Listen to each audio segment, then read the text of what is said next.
The NBA draft is becoming more and more of an international stage. Scouts are looking beyond the NCAA to find amazing talent. So in this video, we're going to name the best 2022 NBA draft pick from every continent. These continents include North America, South America, Asia, Africa, Europe, Oceania, and possibly Antarctica.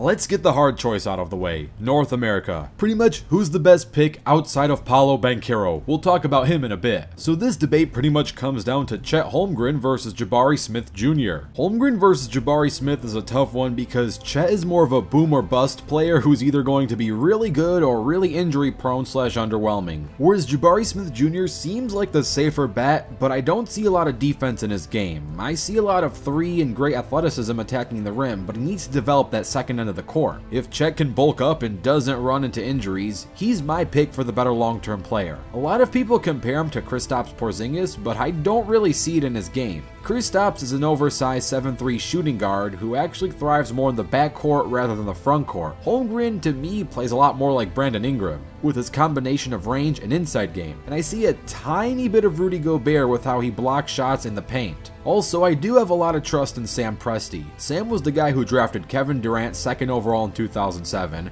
Russell Westbrook 4th overall in 2008, James Harden 3rd overall in 2009, and Serge Ibaka 24th overall in 2008. When Sam took Russell and James back in the day, many people thought he was picking busts way too high in the draft, but instead he was picking future MVPs. Sam already had this choice between Chet and Jabari, and he chose Chet. Let's see if this pick pans out. Next up, we have South America, and from Brazil with the 55th pick in the draft, the Warriors took Gui Santos. The Warriors are great at drafting late picks and turning them into stars. Do you guys remember someone named Draymond Green by any chance? Back to Santos. He comes from a basketball family, as his dad was a former pro in the NBB League, and he himself helped Brazil secure a gold medal and scored 27 points against Argentina in the final FIBA 2019 championship game. From Asia, we have Jaylin Williams, drafted by the Thunder. Jaylin is half Vietnamese thanks to his mother's side of the family.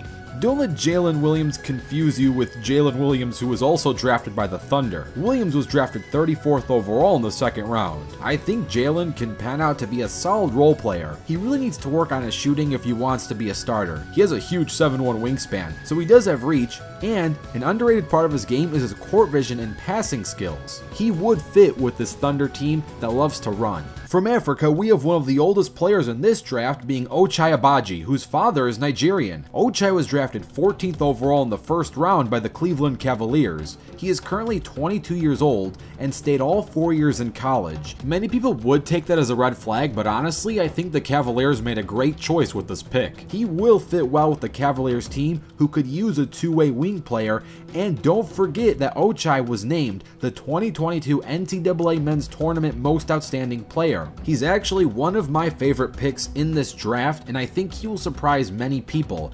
I don't know if I would consider him a steal, since at the 14th lottery pick, with that high of a pick, you would expect to get at least a legitimate starter caliber player, which I could see him developing into, and should understand the game rather quickly at the NBA level. With the number 1 pick in the 2022 NBA draft, the Orlando Magic select Paolo Banchero. Banquero is actually an Italian-American, has an Italian citizenship, and is going to represent Italy on the international level for international sporting events.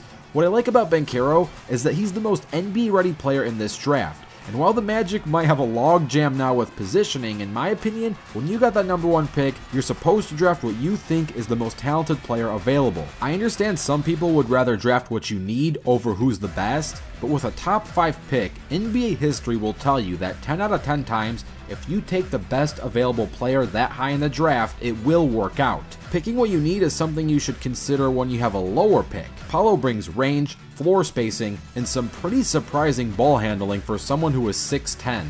There was a surprising amount of ballers from the land down under in this draft. Just to name a few, you got Luke Travers, Dyson Daniels, and Ousmane Dieng, who played in New Zealand. Dieng might have the highest ceiling, but my pick is going to be Dyson Daniels, who was selected 8th overall by the Pelicans. And I do think it's fair to mention that Luke is a sleeper and has potential to become the next Matthew Dellavedova for Cleveland. Dyson, however, is actually a G League player who showed up quite well that he can compete with players in the G League level. He was a part of the NBA Global Academy and is the first Academy player to graduate the G League Ignite. He's the best defensive player on this Oceania list as well in my opinion, which is why he gets this pick. And last but not least, drafted 69th overall in the 69th round, we have Pingu, who is likely going to be the best player in NBA history. So here's the best draft pick from every continent in 2022. Let me know what you think of this list and what you want to see in the future. Don't forget to dunk on that like button and subscribe with notifications turned on. I'm Rebound Rewind, and I'll fast forward to you later.